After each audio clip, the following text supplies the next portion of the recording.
shall now go on to our next speaker, Dr. Shreyas Ramamurthy, the consultant cataract, cornea, and refractive surgeries at Eye Foundation Group of Hospital, a brilliant surgeon with amazing skill sets and contributions to publications. He is going to be talking to us on DSEC in challenging situations. On to you, Shreyas. Thank you so much. Good evening, everyone. And today I'll be talking about DSEC in challenging situations. Just give me a second. So with the advent of DMEC and the popularization of DMEC as a procedure and standardization of DMEC procedures, DSEC is slowly getting relegated to these challenging situations.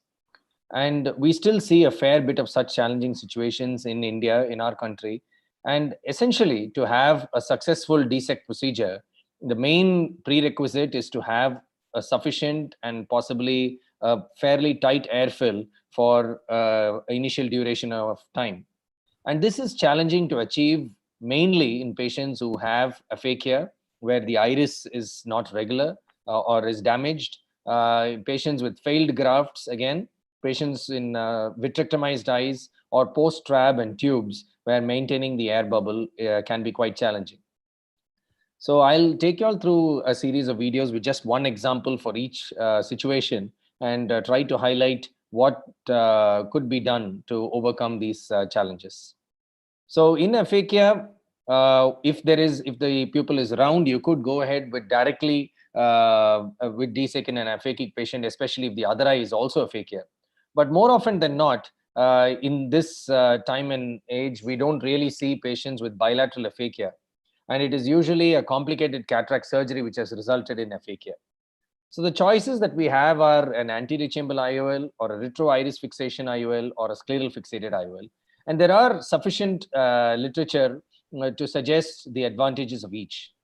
So let me take you through different examples where I would use these different sets of IOLs in different situations. So this was a patient with a very edematous cornea and a subluxated PMMA rigid IOL. And this was a large 6.5 millimeter haptic IOL, and this was dislocated and this had to be removed. Very important in all these cases to do an adequate vitrectomy. Now, when the anterior chamber is deep, there is no peripheral anterior synechiae, anterior chamber IOLs can actually still be a very, very good option. With these deep anterior chambers, studies have also shown, even one published from SNEC, that outcomes of DSEC combined with anterior chamber IOLs can be comparable to that of a scleral fixated IOL. A well-fixated anterior chamber IOL, which is stable of the appropriate size, can actually give you a very good outcome. And more importantly, in this patient, as you can see, there is a large iris defect. Almost half the iris is missing. So this anterior chamber IOL also gives a scaffold for holding the air bubble in place in the anterior chamber, and therefore making the procedure a lot easier. A different situation where there is again an edematous, extremely edematous cornea in a patient who has undergone a complicated cataract surgery. Now, first again, anterior vitrectomy is extremely important, making sure that no vitreous strands are there in AC, which can really compromise your outcome for your surgery. Now, in these hazy corneas, using an iris clip IOL is not only is it easy, it's quick. And my initial concerns when I was using this, my initial cases, was whether during the air tamponade procedures, this iris clip IOL would remain stable or whether it could get disinclavated, which could be a nightmare in this situation. But to my pleasant surprise, I've done quite a few of these cases. And the iris clip IOL is extremely stable, whether you're doing a DSEC or even an open sky procedure like a PK. And it's a fairly quick and easy procedure. And you can easily go ahead and combining it with a DSEC procedure, even when you need a tight airfill. Now, this is a more difficult situation, which is a completely vitrectomized eye. There is a significant amount of peripheral anterior synechiae. It's a one-eyed patient and with a opacity in the inferior cornea. Now, because it's a one-eyed patient, I want to attempt an endothelial keratoplasty, not go in for a PK. But in these vitrectomized eyes, you must remember that the eye can be extremely soft. And as you can see there, the eye started collapsing as soon as I made the incision. So we use a pars plana, irrigation device, or at least an anterior chamber maintainer. and then go ahead and using a stable globe, you can go ahead and complete the SFIOL procedure and then go ahead with your DSEC. But the challenge here is maintaining a stable air bubble in the AC. So you will have the air bubble diffusing away into the posterior segment, but alternating the right fluid dynamics, inserting some saline in between your air bubble is extremely important, because in these eyes you could actually see that the air bubble goes behind and tends to tent up the iris forward, which can be a little more difficult in maneuvering your graft in the anterior chamber.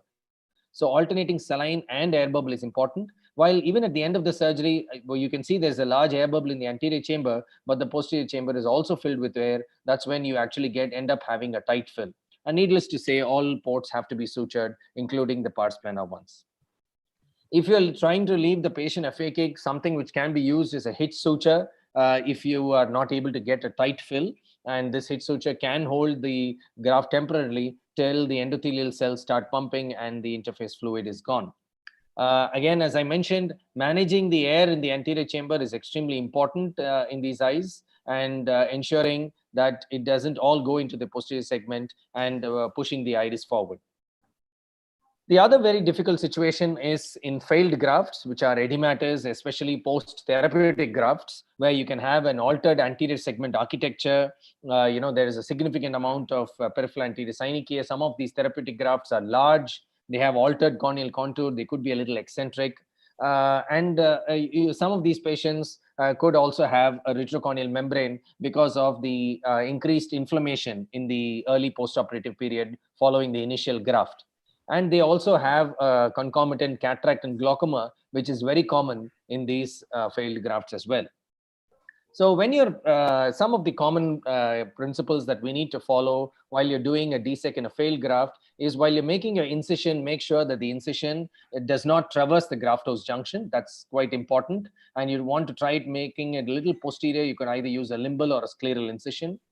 DM stripping can be a challenge in these eyes. Especially you don't want to compromise the integrity of the graft host junction. So unless you have a dense retrocorneal membrane, you could do an ASOCT and then figure out if there is a higher posterior reflectivity. If there is, then go ahead and do the stripping. If not, you could actually do the DSEC procedure without stripping the DM as well in these cases.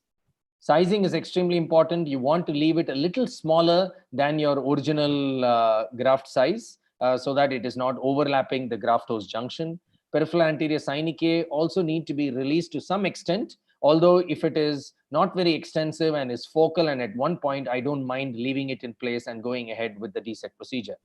I always do an inferior PI in all these cases. You want to fill it with an anterior, an air bubble before to kind of assess where the synechia are and how much of it has been released and to what extent the air bubble is spreading to the periphery before you go ahead with the procedure. I don't commonly do venting incisions, but they can be useful in some of these eyes where you don't get a tight airfill, and you could release some of the interface fluid once you have a reasonable fill with the air in the anterior chamber. These venting incisions help in reducing the fluid in the interface and thereby helping faster apposition of the DSEC lenticule.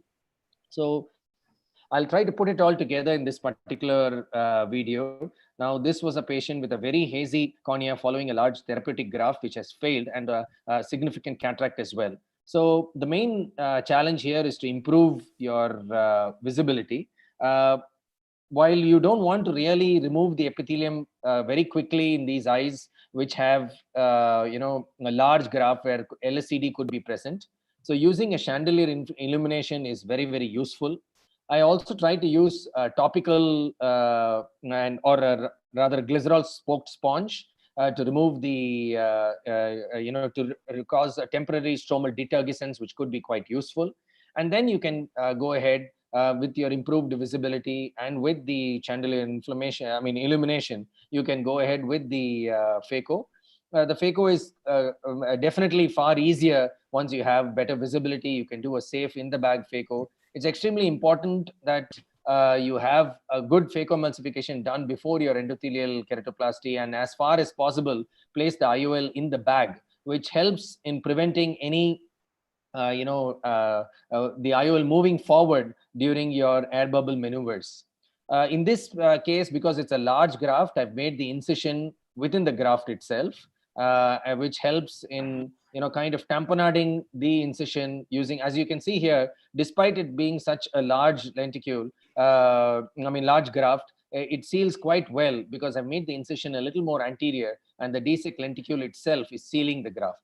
And again, a few venting incisions are made because it can be quite challenging to get a tight fill in such cases.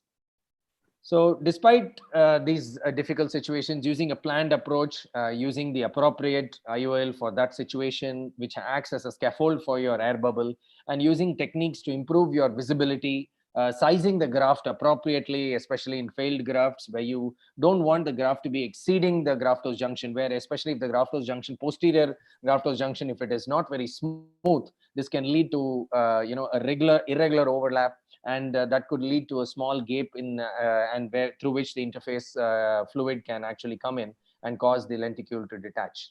So with these techniques, we can have good results even in these difficult situations. Thank you so much for your kind attention. Thank you, Shreyas, for those wonderful collection of videos which you showed. Just one question: how would you manage a DSEC if there's significant PS and associated glaucoma? Which would you treat first? Well, if the the fundus is visible, or if we are able to accurately measure the IOP, which actually can be challenging in these situations, so the diagnosis of glaucoma itself becomes a little difficult. But if we are able to measure IOP or visualize the disc, and we do see significant glaucoma, then possibly addressing the glaucoma first using a trab or a tube procedure would be ideal. And once the IOP is under control, then we can go ahead with endothelial keratoplasty. Any keratoplasty procedure for that matter, when the glaucoma has not been addressed, can be quite a disaster. So definitely address IOP before. I'm sorry, I missed that point in my talk.